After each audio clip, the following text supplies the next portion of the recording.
Welcome to garam garam Bezawada రుచుల్లో ఈరోజు సేమదుంపల పులుసు అండి. సేమదుంపల పులుసు చేస్తున్నాను. చూడండి, సేమదుంపలు ఇవి శుభ్రంగా కడగండి. నేను కూడా శుభ్రంగా కడిగాను. సో మీ దగ్గర ఇలా ఉన్నా ఉడకబెట్టుకోవచ్చు అండి, లేకపోతే వాటర్ పోసైనా ఉడకబెట్టుకోవచ్చు. నాకు కుక్కర్ ఉంది కాబట్టి కుక్కర్లో నేను ఈ గిన్నె పెట్టి ఉడకబెడుతున్నానండి. ముందు కుక్కర్ పెట్టి దానిలో కొంచెం వాటర్ వేసుకుందాం.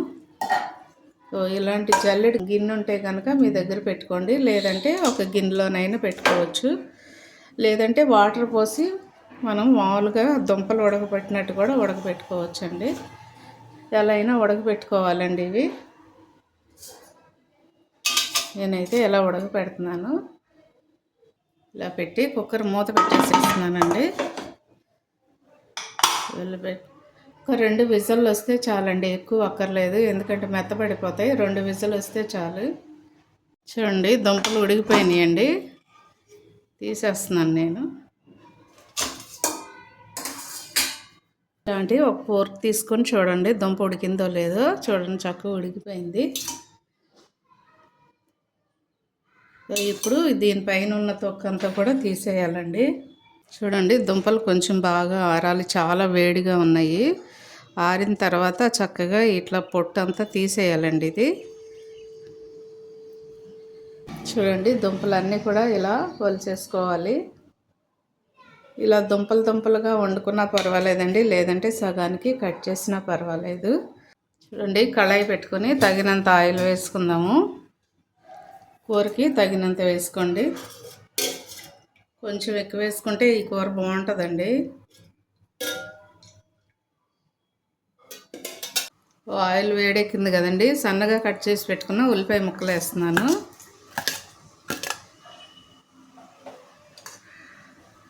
అలాగే కొంచెం కరివేపాకు వేస్తున్నానండి.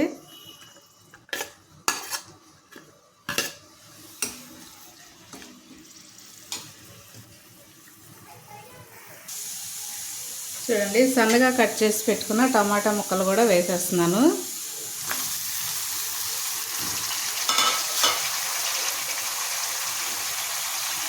చక్కగా ఇవి కూడా ఆయిల్లో బాగా మగ్గిపోయేంత వరకు కూడా ఇలాగే ఉంచండి. బాగా మగ్గాలండి, ఇలా ముక్కలుగా పచ్చిగా ఉండకూడదు.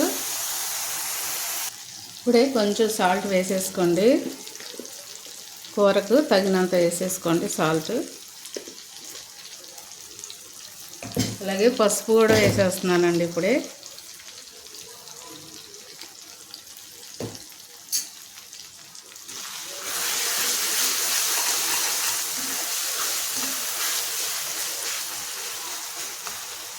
దీనిలోనే మనం కట్ చేసి పెట్టుకున్న ఈ దుంపలు కూడా వేసేస్తున్నాను.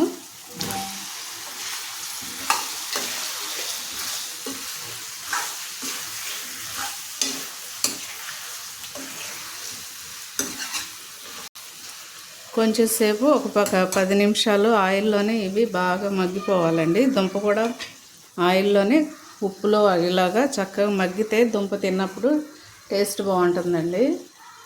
ఒకసారి మూత తీసి కలుపుదామండి, ఎందుకంటే ఊరికే అడుగు అంటుతుంది ఇది. ఎందుకంటే దీనిలో జిగురు ఎక్కువ ఉంటుందండి.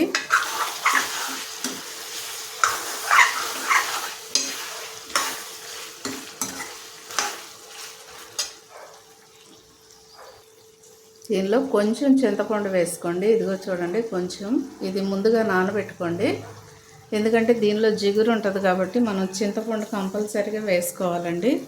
అలాగే ఇప్పుడు 3 పచ్చిమిర్చి వేస్తున్నాను, మధ్యలో చీలిక పెట్టి వేసుకోండి. లైట్గా కొత్తిమీర కూడా వేస్తున్నానండి. కారం కూడా తగినంత వేసేసుకోండి ఇప్పుడే.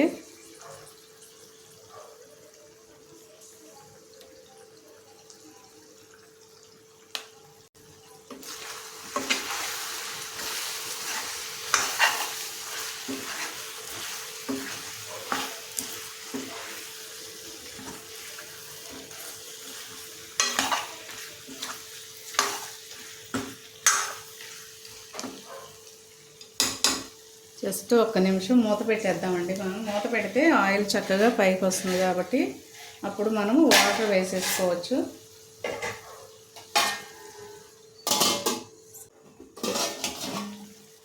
ఇది నేను కెమెరా ఆన్ చేయలేదండి, చింతపండు వేసేసాను. సో కాబట్టి మీరు కూడా కొంచెం వేసుకోండి, పులుపు చూసి వేసుకోండి. అలాగే వాటర్ కూడా తగినన్ని వేసుకోండి, ఎందుకంటే వాటర్ ఎక్కువే వేసుకోవాలి. ఈ దుంపలో జిగురు ఉంటుంది కదండి, త్వరగా చిక్కబడిపోయిద్ది. అందుకని మనము వాటర్ ఎక్కువ వేసుకుంటే కొంచెం పులుసుగా దించేటప్పుడు పులుసుగా దించుకోవచ్చు. సో సాల్ట్ అన్నీ కూడా ఇప్పుడే చూసుకోండి. నేను కొంచెం సాల్ట్ తక్కువైందండి, వేస్తున్నాను.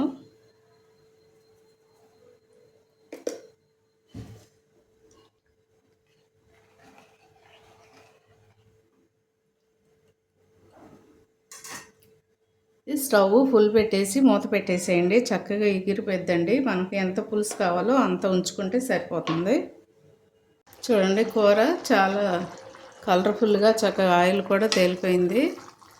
ఇలా ఉన్నప్పుడు మనం కర్రీ దించేసుకుంటే మనం తినేటప్పుడు ఈ కొంచెం ఎగిరిపోయిద్దండి, దగ్గరికి వచ్చేస్తుంది, ఇంకా గట్టి పడిపోయిద్ది. చూడండి, శామదుంపల పులుసు అండి, చాలా బాగుంటుంది. మీరు కూడా తప్పకుండా ట్రై చేయండి.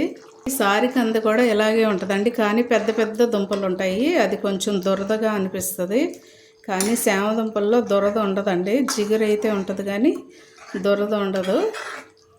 ఈ జిగురు పోవాలంటే కంపల్సరీగా చింతపండు వేసుకోవాలండి. మనం బెండకాయలో ఎలా వేసుకుంటామో చింతపండు, బెండకాయ పులుసు పెట్టినప్పుడు మనం చింతపండు వాడతాం కదా, అలాగే దీనిలో కూడా కొంచెం చింతపండు వేసుకున్నాం అనుకోండి, చూడండి జిగురు ఎక్కడ కూడా కనిపించదు మనకి. ఇలా ఉన్నప్పుడే స్టవ్ కట్టేసుకోవాలి.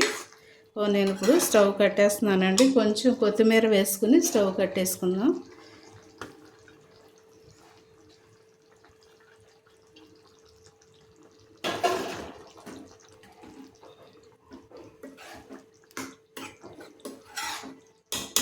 స్టవ్ కట్టేసి బౌల్లోకి తీసుకుందామండి. ఇప్పుడు నేను దీన్ని బౌల్లోకి తీసేసుకుంటున్నాను. చూడండి, శామదుంపల పులుసు అయితే రెడీ అయిపోయిందండి. ఇది రైస్లోకి, ఓన్లీ రైస్లోకే బాగుంటుందండి. ఇంకా మీరు ఒకవేళ సంగటిలో కూడా బాగుంటుంది. సంగటిలో కూడా ఒకసారి ట్రై చేయండి మీరు, చాలా టేస్ట్ బాగుంటుంది. తప్పకుండా మా ఛానల్ని మర్చిపోవద్దండి. గరం గరం బెజవాడ రుచులు.